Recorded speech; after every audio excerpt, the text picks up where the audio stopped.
کہ وَلَقَدْ عَلِمُوا لَمَنِ اشْتَرَاهُ مَا لَهُ فِي الْآخِرَةِ مِنْ خَلَاقٍ وَلَبِئْسَ مَا شَرَوْا بِهِ أَنفُسَهُمْ لَوْ كَانُوا يَعْلَمُونَ۔ یہ ہمارے لیے اللہ تبارک و تعالیٰ نے جو ہے نا وہ ایک سبق بیان فرمایا ہے۔ سبق کیا ہے اس آیت سے ہمیں جو ملتا ہے، جو اللہ نے خود بیان فرما دیا کہ علم کا تقاضا یہ ہے کہ اس پر عمل کیا جائے۔ علم اس چیز کا نام نہیں ہے کہ فلاں شخص بہت بڑا عالم ہے۔ علم کا تقاضا یہ ہے کہ عمل کیا جائے۔ اللہ نے فرمایا کہ بے شک وہ خوب جانتے تھے کہ وہ کیا کر رہے ہیں، انہیں پتا تھا کہ یہ چیز کفر ہے، انہیں پتا تھا یہ چیز جائز نہیں ہے، لیکن وہ پھر بھی کیا کرتے تھے، وہ پھر بھی اسے باز نہیں آتے تھے۔ تو اس کو اللہ تبارک و تعالیٰ نے کیا فرمایا کہ ما لہ فی الآخرۃ من خلاق، ان کے لیے آخرت میں کوئی حصہ نہیں ہے، وہ بہت برے ہوں گے۔ تو علم کا تقاضا یہ ہے کہ انسان اس پر عمل کرے۔ خالی علم انسان کو جنت میں نہیں لے کے جائے گا، خالی علم انسان کی نجات کا ذریعہ نہیں بن سکتا، علم شیطان کے پاس بھی بہت ہے۔ تو اللہ تبارک و تعالیٰ نے ہمیں اس آیت کریمہ سے یہ بتایا ہے، یہ سبق دیا ہے کہ تمہارے پاس علم ہے کہ تم نے نماز پڑھنی ہے، تمہارے پاس علم ہے کہ یہ کام درست ہے، لیکن اگر پھر بھی نہیں کر رہے تو تمہارا خالی علم تمہیں نہیں بچائے گا۔ اور میں اب اس آیت کے ساتھ تھوڑا سا ایڈ کرنا چاہوں گا کہ خالی عشق اور خالی محبت بھی جو ہے نا وہ بھی جنت میں نہیں لے کر جائے گی۔ یہ اللہ تبارک و تعالیٰ کی اصول اور فطرت اور قدرت کا جو اصول ہے اس کے خلاف ہے۔ انسان دعویٰ کرے مجھے آقا علیہ السلام سے بہت محبت ہے، ہماری تو بخشش ہو جانی ہے، یہ چیز انسان کو جنت میں نہیں لے کر جائے گی۔ وہ اللہ تبارک و تعالیٰ نے فرمایا ما لہ فی الآخرۃ من خلاق، پھر آخرت میں کچھ جو ہے نا وہ کوئی حصہ نہیں ہوگا، خالی ہوگی آخرت۔ آخرت میں حصہ اسی کے لیے ہے جس نے اپنے علم پر عمل کیا ہوا ہوگا، وہی شخص جنت میں جائے گا۔ اچھا، اب ان کے اندر جادو کے تحت اب کچھ چیزیں جو ہے نا وہ میں نے آپ کو کہا تھا الگ ایڈ کریں گے، تعویذ وغیرہ کی، کہ تعویذ لینا دینا یا جو کچھ آج کل ہمارے ہاں ہوتا ہے اس کی کیا حیثیت ہے۔ ایک چیز تو یاد رکھیں کہ تعویذ شرعاً جائز ہے، تعویذ شرعاً جائز ہے، اس کے اوپر حدیث پاک ہے آقا علیہ الصلوۃ والسلام کے دور مبارکہ میں خود، اور اس کو روایت کیا ہے امام بخاری کے استاد ہیں امام ابن ابی شیبہ، انہوں نے اپنی کتاب کے اندر باب باندھا ہے جس باب کا نام ہے کہ من رخص فی تعلیق التعاویذ، تعویذ لٹکانے کی رخصت کے بارے میں باب۔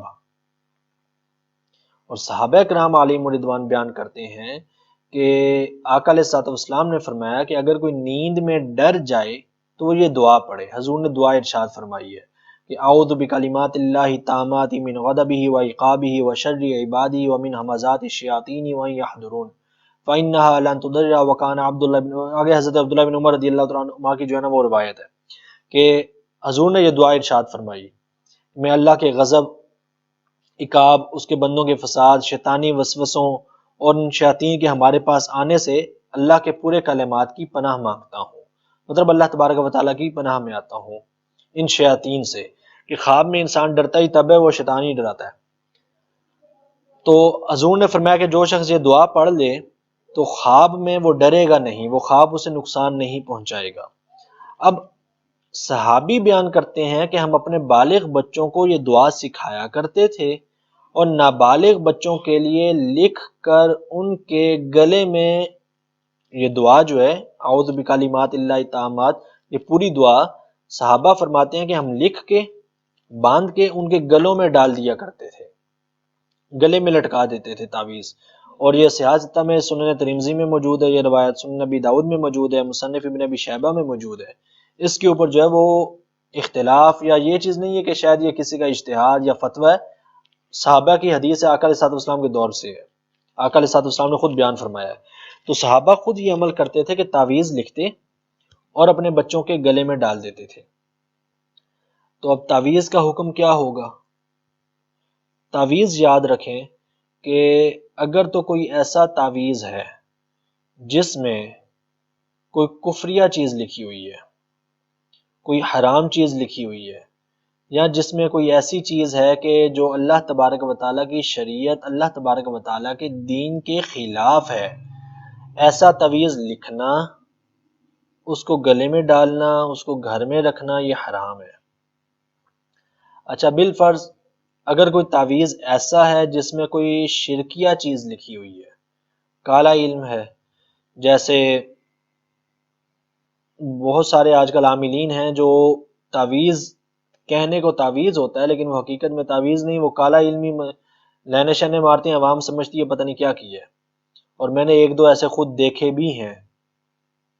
تو ایسے تعویذ کو لینا، اس کو رکھنا، اس کو گلے میں پہننا، اگر غلطی سے کیا ہے تو یہ حرام ہے، جان بوجھ کر کیا ہے تو یہ شرک اور کفر ہے کہ حضور نے خود حدیث پاک میں بیان کر دیا۔ تو اب یوں سمجھ لیں کہ تعویذ کی تین قسمیں بن جائیں گی۔ ایک تو وہ جو صحابہ کرام کے عمل سے ثابت ہے، جس میں قرآن پاک کی آیات ہوں، احادیث ہوں، یا کوئی اس طرح کی اچھی چیز ہو، اچھا عمل ہو، تو اس کو بچوں کے گلے میں پہنانا یا پہننا یا لٹکانا وہ جائز۔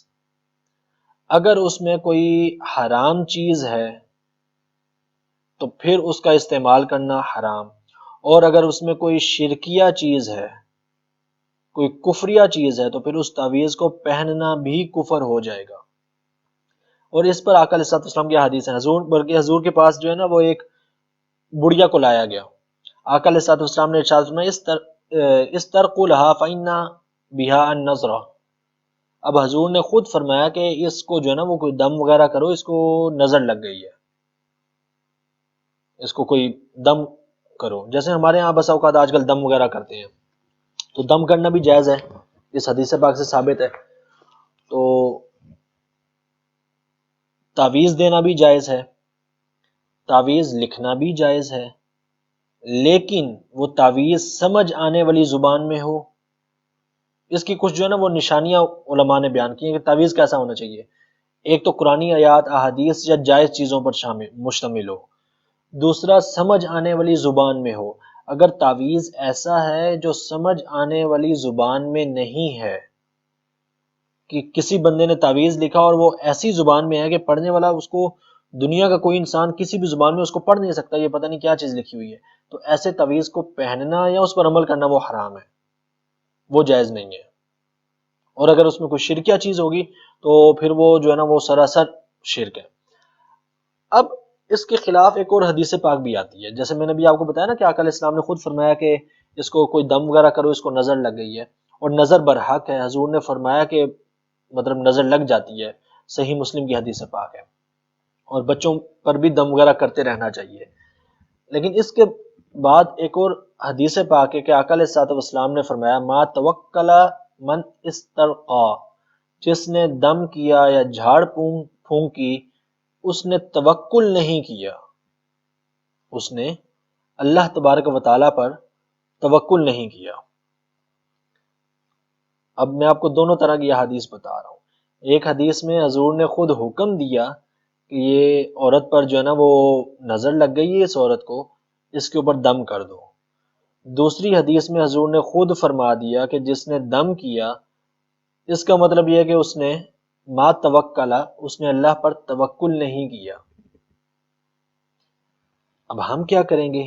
احادیث تو دونوں ہیں، تو ہمارے ہاں بسا اوقات جو ہے نا وہ عوام اور عامت الناس لڑ پڑتے ہیں۔ ایک بندہ ایک حدیث اٹھا لے گا کہ دیکھیں جی حضور نے اجازت دی ہے، دوسرا دوسری حدیث اٹھا لے گا، دیکھیں جی حضور نے منع کیا ہے۔ آقا علیہ الصلوۃ والسلام کے احکامات میں، حدیث میں ٹکراؤ نہیں ہو سکتا۔ ایسا نہیں ہے کہ حضور کا ایک حکم ہو کہ انسان ایک طرف دیکھے تو وہ جائز ہے، دوسری طرف دیکھے تو وہ ناجائز ہے، تو انسان پھنس جائے۔ احادیث میں ایسا نہیں ہے، ہمارے سمجھنے میں ایسا ہو سکتا ہے۔ ہم کیسے عمل کریں گے؟ تو ہم ایسے عمل کریں گے ان دونوں احادیث پر کہ آقا علیہ الصلوۃ والسلام نے دونوں احادیث کو ایک خاص نظریے اور عقیدے سے بیان کیا ہے کہ اگر تو انسان کا عقیدہ اور نظریہ یہ بن جائے، یہ جملہ ذرا غور سے سنیے گا، اور ایسا بسا اوقات ہمارے ہاں ہوتا ہے، سننا بھی پڑتا ہے، اور کئی بار ہوتا ہے کہ لوگ ایسے سوال بھی پوچھ لیتے ہیں۔ اگر انسان کا نظریہ اور عقیدہ یہ بن جائے کہ اگر یہ دم نہ کروایا، اگر یہ تعویذ نہ لکھا تو پتہ نہیں کیا ہو جائے گا، یا کوئی پریشانی آئی، کوئی تکلیف آئی، حتیٰ کہ کوئی فوتگی ہو گئی۔ نظریہ یہ ہوا کہ تعویذ نہیں پہنا تھا نا، تمہیں کہا تھا کہ تعویذ پہن لو، تمہیں کہا تھا کہ دم کروا، نہیں کروایا، اس چیز کو آقا علیہ الصلوۃ والسلام نے حرام قرار دیا، اس عقیدے کو۔ تعویذ اور دم صرف ایک وسیلہ ہے، جیسے آپ پیناڈول کی گولی کھاتے ہیں وہ ہے، اسی طرح تعویذ اور دم ہے، بس شفا اللہ کے ہاتھ میں، نسبت اللہ کی طرف کرنی ہوگی کہ اللہ تبارک و تعالیٰ شفا دے گا۔ اس چیز کا آقا علیہ الصلوۃ والسلام نے جو ہے نا وہ یہاں پر انکار فرمایا کہ جس نے تعویذ اور جھاڑ پونک پر اس طریقے سے جو ہے نا اس کو عقیدہ بنا لیا کہ یہ لازمی مجھے فائدہ دے گا، اور ہزار کلومیٹر کا سفر کر کے جا رہے ہیں، قرضے اٹھا کے جا رہے ہیں کہ کیا کرنا ہے جی فلاں جگہ سے جا کے دم کروانا ہے ورنہ یہ ٹھیک ہی نہیں ہوگا، اس کا تو کوئی اور علاج ہی نہیں ہے، یہ چیز حرام ہے۔ کہ آپ نے اللہ تبارک و تعالیٰ کی طرف سے جو اللہ نے ایک شفا نازل کی ہے، کہ حدیث پاک میں ہے کہ اللہ تبارک و تعالیٰ نے کوئی بیماری نازل نہیں کی جس کی شفا نہ ہو سوائے موت کے، تو اب اللہ نے جو شفا نازل کی ہے، آپ نے اس شفا کو ایک خاص شخص کے ساتھ یا ایک تعویذ کے ساتھ یا ایک دم کے ساتھ جو ہے نا وہ جوڑ دیا ہے، اللہ کی قدرت کو ہی آپ نے جو ہے نا وہ مقید کر دیا ہے، تو یہ نظریہ حرام ہے، اس چیز کی اجازت نہیں ہے۔ ہاں جیسے آپ دوائی کھاتے ہیں، ڈاکٹر کے پاس جاتے ہیں، بسا اوقات آرام آ جاتا ہے، سم ٹائم ایسا ہوتا ہے کہ آرام نہیں آتا، تو یہ تو نہیں کہتے نا کہ یار یہ دوائی کھائی تھی اس لیے یہ ہو گیا، یا یہ دوائی کھائی تھی اس لیے ہو گیا، شفا تو اللہ تبارک و تعالیٰ نے دینی تھی۔ وہی نظریہ اور وہی عقیدہ اگر تعویذ پر، جائز تعویذ پر اور جائز دم پر ہے تو یہ جائز ہے۔ اگر نظریہ تھوڑا سا چینج ہوگا، وہ پھر چاہے تعویذ کے بارے میں ہو، وہ چاہے پھر پیناڈول کی گولی کے بارے میں ہو، دونوں حرام ہو جائیں گے۔ خلاصہ یہ ہے کہ یہ چیز یاد رکھیں کہ تعویذ جائز، دم جائز، لیکن اس پر یقین رکھنا اور یہ کہنا کہ اس کی وجہ سے ہوا ہے، یہ نہیں کریں گے تو نقصان ہوگا، یہ کیا ہے تو فائدہ اسی لیے ہوا ہے، یہ جائز نہیں ہے۔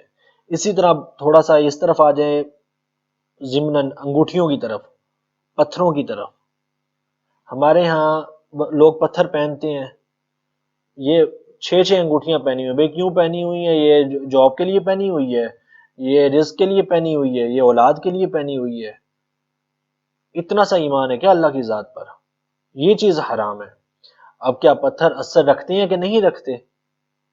تو اگر ہم اس کو سائنٹیفکلی بھی دیکھیں تو انسان کے جسم پر ایک شعاع پڑتی ہے، اس شعاع کا کوئی نہ کوئی اثر تو ہوتا ہے نا، سورج کی شعائیں پڑتی ہیں انسان کے جسم پر، دھوپ پڑتی ہے، اس کا اثر تو ہوگا۔ وہی سورج کی کرن، سورج کی شعاع اگر ایک پتھر سے کنورٹ ہو کر انسان کے جسم پر آئے گی تو لازمی سی بات ہے اس کا کچھ نہ کچھ اثر تو چینج ہوگا، اس کا فرق تو پڑے گا۔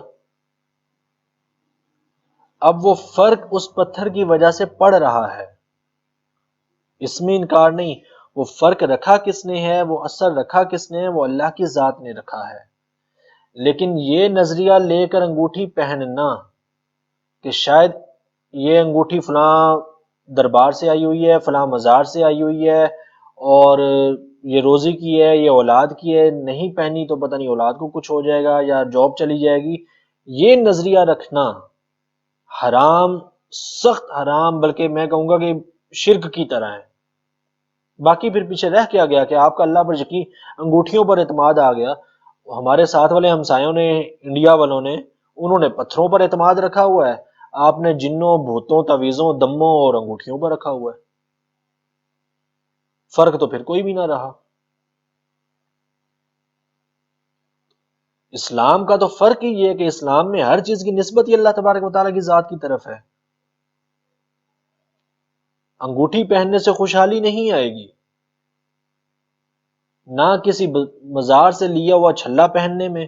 مرد کے لیے تو ویسے ہی بغیر نگ کا جو ہے نا، نگ کے نگینے کے علاوہ انگوٹھی پہننا وہ جو چھلا سا ہوتا ہے وہ حرام ہے، وہ کسی مزار سے آئے، کوئی پیر دے یا کوئی بزرگ دے یا جو مرضی ہو، وہ جائز نہیں ہے، حضور کی حدیث ہے، وہ شرعن جائز نہیں ہے۔ اور ایک سے زیادہ انگوٹھیاں پہننا وہ بھی میں نے آپ کو بتایا تھا وہ بھی جائز نہیں ہے، اور ہمارے تو روحانی عاملین نے 20 انگوٹھیاں پہنی ہوتی ہیں، تو جن کا تو اپنا ایمان اور اپنا دین اتنا سا ہے کہ اس شخص کا ابھی سوچ اور نظریہ اور عقیدہ اور ایمان انگوٹھی سے باہر نہیں آ رہا، تو وہ لوگوں کے لیے روحانی عامل کیا ہوگا؟ وہ لوگوں پر کیا دم کرے گا اور کیا تعویذ کرے گا؟ ایسے شخص سے دم کروانا بھی جائز نہیں ہے۔ اگر دم کروانا ہے نا، طبیعت خراب ہو گئی ہے، سر میں درد ہے، کچھ بھی، ڈاکٹر کے پاس دوائی لینے کے لیے جاتے ہیں تو آپ نے دم کروانا ہے تو کسی بھی عالم کے پاس چلے جائیں، کسی دیندار شخص کے پاس چلے جائیں، اللہ تبارک و تعالیٰ اس کی زبان میں شفا رکھے گا۔ ہم نے پڑھا تھا سورہ فاتحہ شروع میں پڑھا تھا سورہ فاتحہ میں کہ آقا علیہ السلام نے اس کے بارے میں خود فرمایا یہ شفا ہے، اور میں آپ کو کہہ رہا ہوں کہ سب سے بہترین دم یہ ہے کہ آپ خود کریں، اپنے والدین پر، اولاد پر، بہن بھائیوں پر، خود سورہ فاتحہ پڑھ کے، قل اعوذ برب الفلق پڑھ کے، قل اعوذ برب الناس پڑھ کے خود دم کر دیں۔ اور میں قسماً کہہ سکتا ہوں کہ اللہ کی قسم جنات تو دور کی بات ہے، ان کی ہوا بھی نہیں لگے گی، کہ اللہ نے تو قل اعوذ برب الفلق اور قل اعوذ برب الناس یہ دو صورتیں اتاری ہی جادو کا توڑ کرنے کے لیے ہیں۔ یہ دو صورتیں تو اتاری ہی جادو کا توڑ کرنے کے لیے، تو صبح صبح پڑھ لیں، شام کو پڑھ لیں، اور خود پڑھ کے دم کر دیں۔ یہ جو روحانی عامل بیٹھے ہوئے ہیں، پیسے بٹورنے والے، کالا بکرا لے آئیں یا چٹی مرغی لے آئیں، ان کے پاس جا کے حرام اور کفر کرنے سے بہتر ہے کہ اللہ کے قرآن پر عمل کر کے آپ خود دم کر دیں، اور یقین رکھیں کہ جنات تو دور کی بات ہے، اللہ تبارک و تعالیٰ اور اللہ تبارک و تعالیٰ کی طرف سے مقرر کردہ فرشتے ایسی حفاظت کریں گے کہ جنات کی ہوا بھی نہیں لگے گی، شیاطین کی ہوا بھی نہیں لگے گی۔ حضور نے خود فرمایا کہ جس گھر میں قرآن پڑھا جاتا ہے، جس گھر میں سورہ بقرہ پڑھی جاتی ہے، اس گھر میں جنات نہیں آتے۔ مسئلہ صرف یہ ہے کہ ہم آقا علیہ الصلوۃ والسلام کی ذات سے دور ہو گئے ہیں، ہم دین سے دور ہو گئے، ہمیں پتہ ہی نہیں ہے کہ ہمارے دین میں کیا کیا تھا، ہمیں پتہ ہی نہیں ہے کہ اگر ہمیں بیمار ہو جائیں تو ہمیں دین نے کیا کہا ہے، اگر ہم بالفرض اگر جادو ہو جائے تو ہمیں دین نے کیا کہا ہے، اگر جنات آ جائے تو پھر ہمیں دین نے کیا کہا ہے، ہمیں تو پتہ ہی نہیں ہے۔ اور وہ نہ پتہ ہونے کا فائدہ، ہماری لا علمی اور کم علمی کا فائدہ سڑکوں پہ بیٹھے ہوئے عاملین اٹھا رہے ہیں، اور 99% کیس، بلکہ 100% جو ہمارے ہاں یہ جو جنات کا ڈھنڈورا پیٹا ہے، جنات اتنے فارغ ہیں کہ وہ مطلب ہر گھر میں گھسے ہوئے ہیں۔ تو ان چیزوں پر اللہ کا واسطہ یقین نہ رکھیں ورنہ ایمان بھی ختم ہو جائے گا۔ اب آگے پھر احادیث ہیں بہت ساری، آقا علیہ السلام نے خود فرمایا ہے، آقا علیہ السلام نے حضرت جابر کو کہا کہ وہ دم اور کرنے والا جو ہے نا وہ تم میرے پاس لے کر آؤ۔ ان سے حضور سے عرض کیا گیا کہ یا رسول اللہ ہم جو ہے نا وہ دم وغیرہ کیا کرتے تھے، اور ہم اس پر جو ہے نا وہ بسا اوقات اجرت بھی لے لیتے تھے، تو اب ہم کیا کریں؟ آقا علیہ السلام نے فرمایا کہ وہ میرے پاس لے کر آؤ۔ حضرت جابر نے وہ حضور کے سامنے پیش کر دیا۔ آقا علیہ السلام نے فرمایا اس میں تو کوئی حرج نہیں ہے۔ حضور کے سامنے وہ تعویذ یا وہ دم پیش کیا گیا، حضور نے فرمایا اس میں کوئی حرج نہیں ہے۔ منگوایا کیوں تھا حضور نے، یا ان سے پوچھا کیوں تھا کہ تم کیا کرتے ہو؟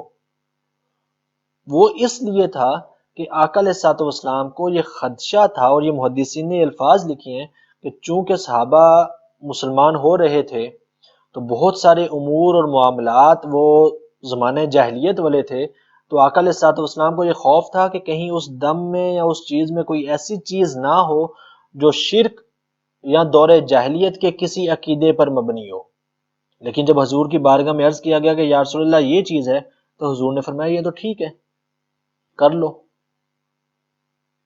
اور میں نے آپ کو کہا کہ آپ اپنے گھر میں خود دم کریں، کہ آقا علیہ الصلوۃ والسلام نے خود فرما دیا کہ سورہ فاتحہ کے اندر شفا ہے، قرآن خود اللہ تبارک و تعالیٰ نے فرمایا کہ قرآن پورے کا پورا شفا ہے، تو کریں۔ اور پھر آقا علیہ الصلوۃ والسلام کی حدیث پاک ہے صحیح مسلم کے اندر کہ رخص رسول اللہ صلی اللہ تعالی وسلم فی الرقیہ، من العین والحمۃ والنملۃ، آقا علیہ الصلوۃ والسلام نے جھاڑ پھونک کی اجازت عطا فرمائی ہے نظر بد لگ جانے پر، بچھو کے کاٹنے پر، اور کوئی پھوڑا یا پھنسی وغیرہ کے نکل جانے پر۔ اور حضرت عائشہ صدیقہ رضی اللہ تعالیٰ عنہ فرماتی ہیں کہ حضور خود حکم دیا کرتے تھے کہ دم کر دو نظر بد کا، بچوں کو نظر لگ جاتی تھی دم کر دو۔ اور آقا علیہ الصلوۃ والسلام نے ایک لڑکی کو دیکھا، بچی چھوٹی سی تھی، اس کو دیکھا، یہ صحیح بخاری کی حدیث ہے کہ اس کا چہرہ جو ہے نا وہ زرد پڑ رہا تھا۔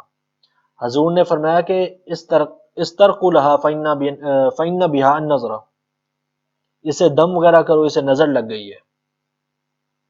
تو اب یہ احادیث خود آقا علیہ الصلوۃ والسلام نے ان چیزوں کی اجازت دی اور یہ جائز بھی ہیں، لیکن جیسے ہمارے معاشرے میں ہو رہی ہیں وہ سراسر حرام ہے، ان چیزوں کی اجازت نہیں ہے،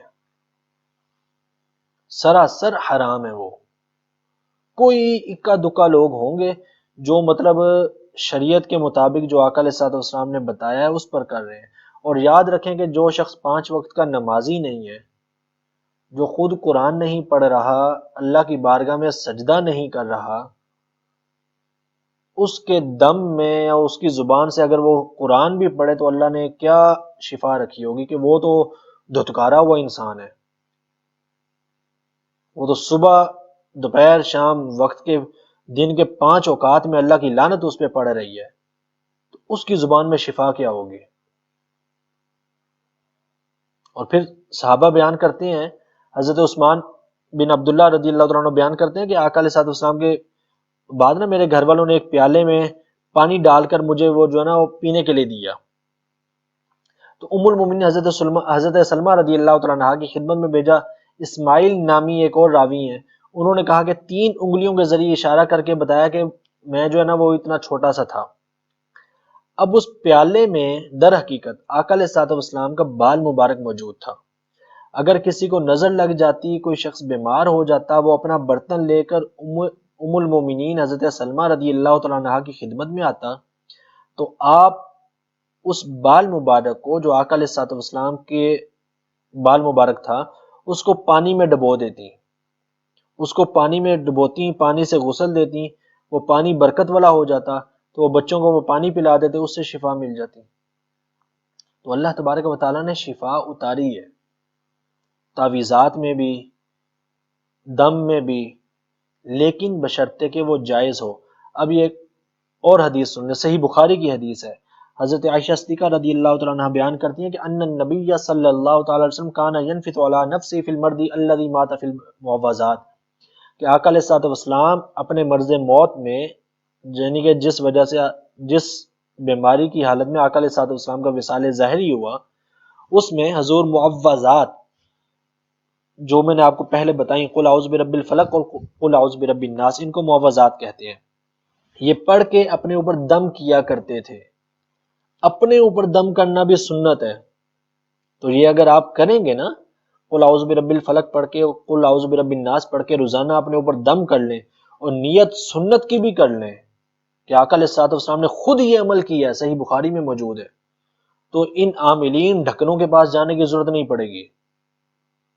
اور پھر فرماتی ہیں ام المومنین کہ جب حضور نحیف ہو گئے، کمزور ہو گئے، تو میں وہی کلمات پڑھ کر میں آقا علیہ الصلوۃ والسلام کے پر دم کر دیا کرتی تھی۔ تو اب دوسرے پر دم کرنا بھی جائز ہے۔ ام المومنین فرما رہی ہیں میں دم کرتی تھی، اور میں حصول برکت کے لیے آقا علیہ الصلوۃ والسلام کے ہاتھ مبارک کو چھوتی، برکت لینے کے لیے۔ اب امام زہری سے پوچھا گیا جب انہوں نے یہ حدیث پاک بیان کی کہ حضور اپنے اوپر دم کیسے کرتے تھے، تو انہوں نے کہا کہ کانا ینفث علی یدیہ ثم یمسح بہما وجہہ، کہ آقا علیہ الصلوۃ والسلام اپنے ہاتھ مبارک پر دم کرتے، یعنی کہ قل اعوذ برب الفلق پڑھی، قل اعوذ برب الناس پڑھی، اپنے ہاتھ آگے کر کے ان پر پھونک ماری، اب ان پر پھونک مار کے حضور اپنے چہرہ اقدس پر مل لیتے تھے۔ اب مجھے بتائیں اس میں جو صحیح بخاری کی حدیث اور آقا علیہ الصلوۃ والسلام کا عمل مبارک ہے، اس میں زیادہ برکت ہوگی یا جو کچھ ہمارے ہاں ہو رہا ہے اس دم کے نام پر، اور اسلام کو بدنام کیا جا رہا ہے، حضور کی ذات کی طرف جو ہے نا وہ جھوٹ منسوب کیا جا رہا ہے، اس میں برکت ہوگی۔ اور پھر امام بخاری نے صحیح بخاری میں ایک باب لکھا ہے، چیپٹر، اس چیپٹر کا نام یہ ہے کہ الرقہ بفاتحۃ الکتاب، کہ سورہ فاتحہ سے دم کرنا۔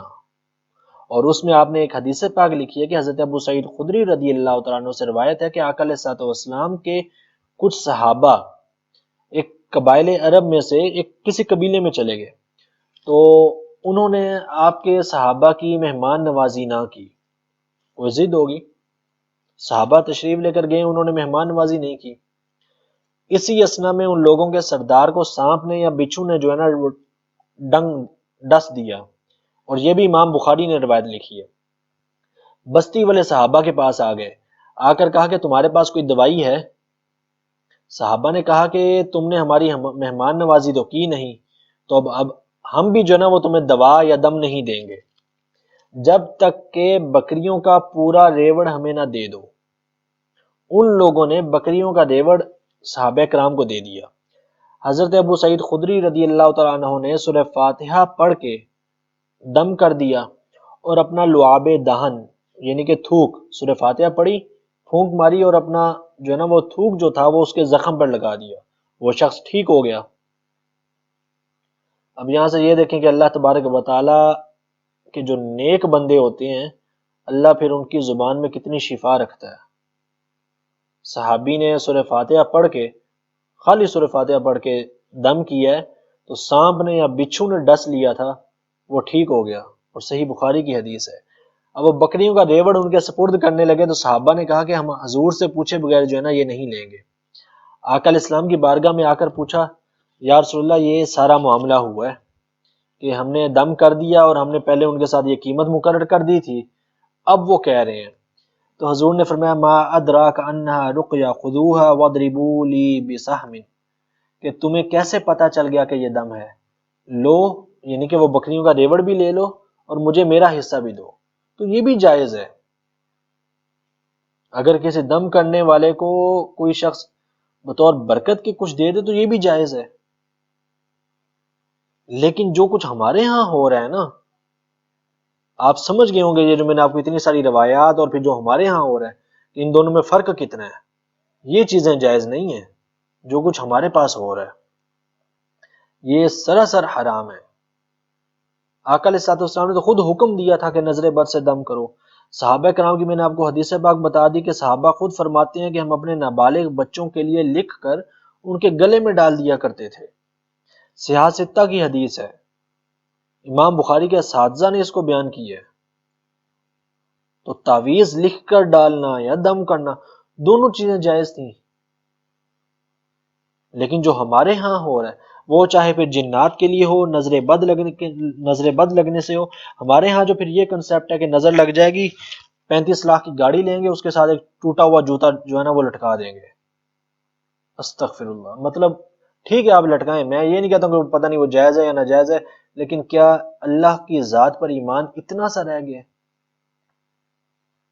کہ وہ ایک کافر اور مشرک کو تو یقین ہے، وہ اپنی گاڑی کے ساتھ ایسی حرکت نہیں کرتا، وہ گھر بنا کے اس کے اوپر ٹوٹی ہوئی ہانڈی نہیں لٹکاتا، اس کے گھر کو نظر نہیں لگتی۔ ہم مسلمان ہو کے لا الہ الا اللہ محمد رسول اللہ پڑھ کے ایمان اتنا سا کمزور ہے کہ گھر بنا دیا تو اب اس کے اوپر جو ہے نا وہ ٹوٹی ہانڈی لٹکانی ہے، گاڑی لے لی تو اب ساتھ جوتا لٹکانا ہے۔ کیوں اللہ پر یہ توکل ختم ہو گیا ہمارا؟ اللہ کی ذات پر جو توکل ہونا چاہیے تھا، بھروسہ اور اعتماد ہونا چاہیے تھا، وہ کیوں ختم ہو گیا؟ بجائے اس کے کہ ہم قرآن پڑھتے، بجائے اس کے کہ سورہ فاتحہ پڑھ کے گھر کے اوپر پھونک مار دیتے، معوذتین قل اعوذ برب الفلق قل اعوذ برب الناس پڑھ کے گھر پر پھونک مار دیتے، گھر والوں پر دم کر دیتے، اپنی گاڑی پر دم کر دیتے، چجائے کہ وہ حرکتیں کرتے جو کفار سے بھی گئی گزری ہیں، جو مشرکین سے بھی زیادہ بدتر حرکتیں ہیں۔ اب چند ایک روایات میں اور سناتا ہوں، پھر اس کے بعد ختم کرتے ہیں۔ حضرت عائشہ صدیقہ رضی اللہ عنہا فرماتی ہیں کہ آقا علیہ الصلوۃ والسلام دم اس طرح کیا کرتے تھے۔ اب یہ حضور کی دعا ہے، حضور خود یہ دعا ارشاد فرماتے تھے، یہ دعا کر کے جو ہے نا وہ پھر پھونک مار دیتے تھے، دم کرتے تھے۔ کیا فرماتے تھے حضور؟ امسح الباس رب الناس بیدک الشفاء لا کاشف لہ الا انت، اے تکلیف دور فرما پروردگار عالم، تیرے ہی ہاتھ میں شفا ہے، اس تکلیف کو تیرے سوا کوئی دور کرنے والا نہیں ہے۔ یہ حضور کی دعا ہے، آقا علیہ السلام کا دم ہے جو حضور نے خود بیان کی ہے۔ ام المومنین کہہ رہی ہیں کہ حضور یہ پڑھ کے دم کیا کرتے تھے۔ اب کوئی چھوٹا بچہ ہے تو آپ اس دعا کو لکھ کے اس کے گلے میں صحابہ خود باندھتے ہیں تو آپ باندھ دیں، جو دوسری دعا ہم نے پڑھی ہے جو صحابہ باندھا کرتے تھے وہ دعا باندھ دیں۔ یہ تو سنت سے ثابت ہے نا، جائے کہ ایسے جاہلوں کے پاس جائیں جن کو نماز کے واجبات اور فرائض کا بھی نہیں پتا، غسل کے فرائض کا بھی نہیں پتا، اور ان سے جا کے تعویذ لیں اور لاکھوں کروڑوں بھی ضائع کریں، تو بہتر نہیں ہے کہ آقا علیہ الصلوۃ والسلام کی سنت پر عمل کر لیں۔ اور پھر حضرت عائشہ صدیقہ رضی اللہ تعالیٰ عنہا کی حدیث ہے صحیح مسلم اور صحیح بخاری کے اندر کہ آقا علیہ الصلوۃ والسلام نے فرمایا بسم اللہ تربت اردنا بریقۃ بعدنا یشفی سقیمنا باذن ربنا، اللہ کے نام سے یہ ہماری زمین کی مٹی ہے، ہمارے بعض بزرگوں کا لعاب یعنی کہ تھوک یہ شفا بخشے گا ہمارے بیمار کو، کیسے باذن ربنا، ہمارے رب کے حکم سے۔ اللہ کا نیک بندہ ہو تو اس کے تھوک میں بھی شفا ہے۔ حضور نے فرمایا صحیح بخاری کی حدیث ہے کہ یشفی سقیمنا، کہ اس کا جو ہے نا وہ ہمیں شفا دے دے گا، اس کا لعاب بھی، اس کا تھوک، لیکن باذن ربنا، ہمارے رب کے اذن کے ساتھ۔ اور پھر ایک اور حدیث پاک ہے، ام المومنین بیان کرتی ہیں کہ حضور جب اپنے بستر پر تشریف لاتے تو آقا علیہ الصلوۃ والسلام نفث فی کفیہ بقل ھو اللہ احد وبالمعوذتین جمیعا، حضور یہ سنت طریقہ ہے اور کوشش کریں کہ اب اس پر عمل کرنا شروع کر دیں۔ جنات، چڑیلیں، پریتیں، بھوت، یہ جو جتنی چیزیں ہیں نا، یہ تصور بھی ذہن میں نہیں آئے گا، مشکلات بھی ختم ہو جائیں گی، اور کوئی اس طرح کا جو ہے نا وہ ہوگا ہی کچھ نہیں۔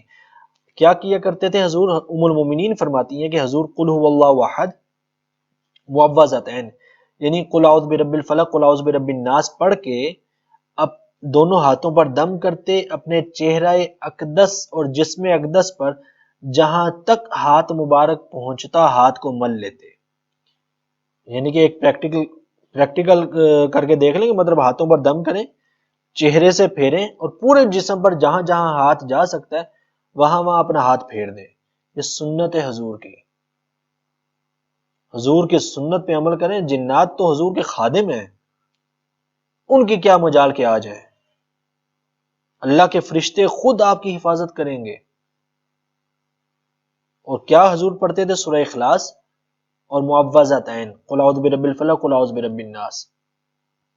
اور پھر ام المومنین فرماتی ہیں جب کبھی آقا علیہ الصلوۃ والسلام کی طبیعت مبارکہ ناساز ہوتی تو حضور مجھے ویسے ہی دم کرنے کا حکم ارشاد فرماتے، کان یأمرنی ان افعل ذلک بہ، حضور مجھے ارشاد فرماتے کہ تم یہ دم کر دو، ایسے پڑھ کے نا یہ ساری تینوں صورتیں دم کر دو۔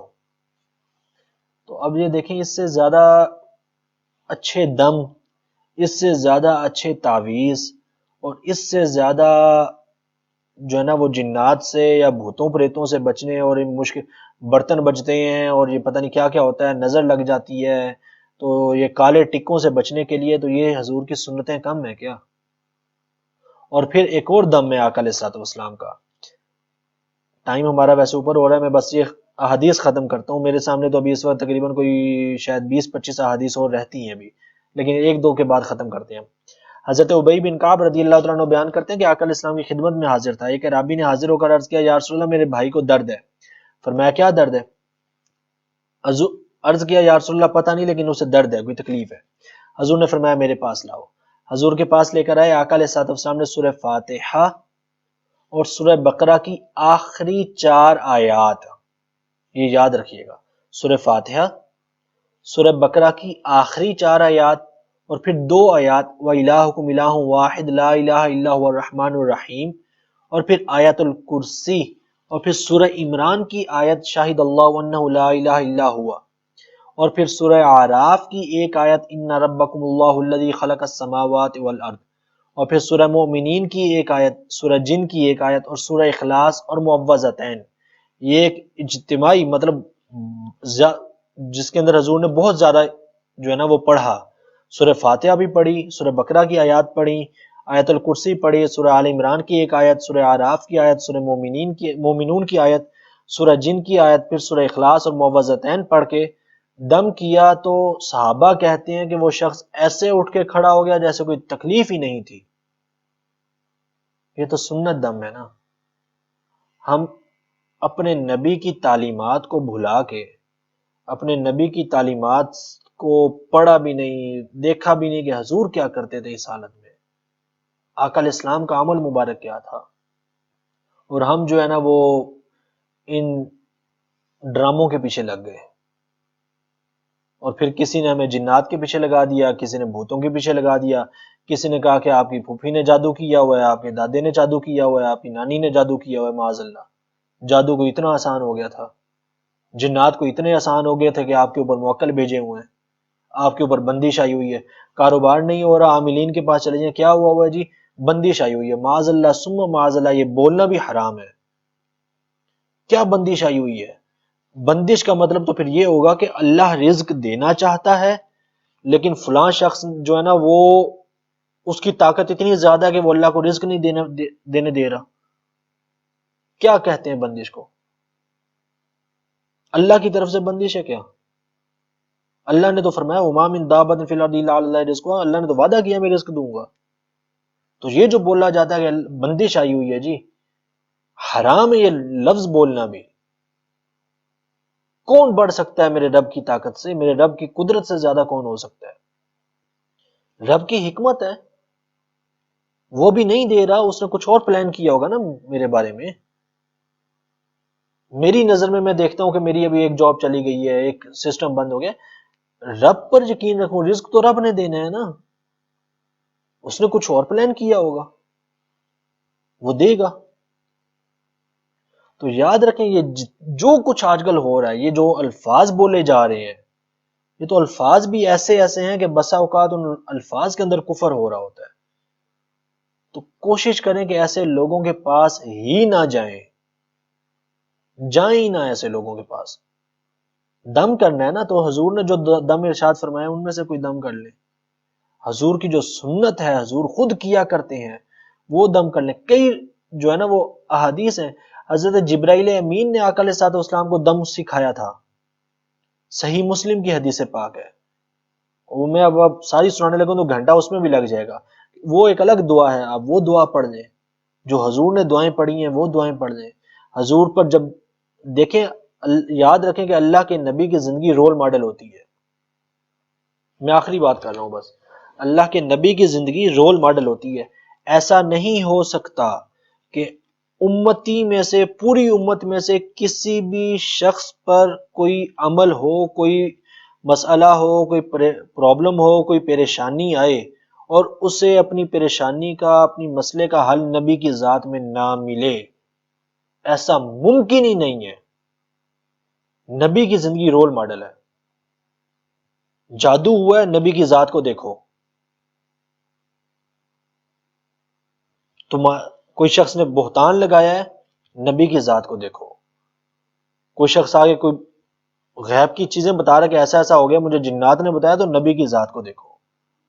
آقا علیہ السلام کو دیکھیں نا کہ حضور کی ذات رول ماڈل ہے. آپ کی زندگی میں کوئی کام ہوتا ہے، کوئی مسئلہ آتا ہے، کوئی پریشانی آتی ہے، کچھ بھی ہوتا ہے، میں دعوے سے کہہ رہا ہوں ممکن ہی نہیں ہے حضور کی ذات میں سے اس کا حل نہ ملے. نبی کی اگر بالفرض اگر کوئی ایسی چیز ہو جائے کہ نبی کی زندگی کے اندر اس کا کوئی رول ماڈل اور نمونہ موجود نہ ہو، تو پھر تو امتی وہ تو اللہ کی بارگاہ میں عرض کرے گا یا اللہ میں اب کیا کروں. پھر تو معاذ اللہ ثم معاذ اللہ نبوت ناقص ہو گئی نا. اور اللہ نے تو اپنے انبیاء کو کامل بنا کر بھیجا ہے، آقا علیہ الصلوۃ والسلام کو کامل ترین بنا کر بھیجا ہے. تو ممکن ہی نہیں ہے کہ آج کے دور میں قیامت تک کے لیے کچھ بھی ہوتا رہے، کچھ بھی ہو جائے اور اس کا نمونہ، اس کی سلوشن، اس کا حل حضور کی ذات میں نہ ملے. فرق صرف یہ ہے، یا کمی صرف ہم میں ہے کہ ہم نے اپنے نبی پر ایمان تو لائے ہیں لیکن ہم نے آقا علیہ الصلوۃ والسلام کی حیات طیبہ کو پڑھا نہیں ہے کہ اس معاملے میں حضور کی طبیعت مبارکہ ناساز ہوئی تو حضور نے کیا کیا، صحابہ بیمار ہوئے تو حضور نے کیا کیا، سانپ نے بچھو نے ڈس لیا تو کیا کیا، جادو کر دیا گیا تو کیا کیا، کسی صحابی پر کوئی جن آ گیا تو پھر حضور نے کیا کیا، سارا کچھ حدیث میں موجود ہے۔ لیکن کسی نے مطلب وہ ہماری کم علمی اور بازار میں بیٹھے ہوئے جو ہے نا وہ ڈنگروں کی دکانیں وہ چمک رہی ہیں، اور ہماری عوام بیچاری ان کے پاس جاتی ہے اور بسا اوقات اپنا ایمان بھی بیچ کے آ جاتی ہے، کفر کر کے آ جاتی ہے، کہ وہ ایسے ایسی چیزیں بولتے ہیں کہ بندش آئی ہوئی ہے تم پر اور موکل آئے ہوئے ہیں اور یہ ہو گیا اور فلاں ہو گیا، معاذ اللہ تمہارے تارے گھوم گئے ہیں، فلانی چیز گھوم گئی ہے۔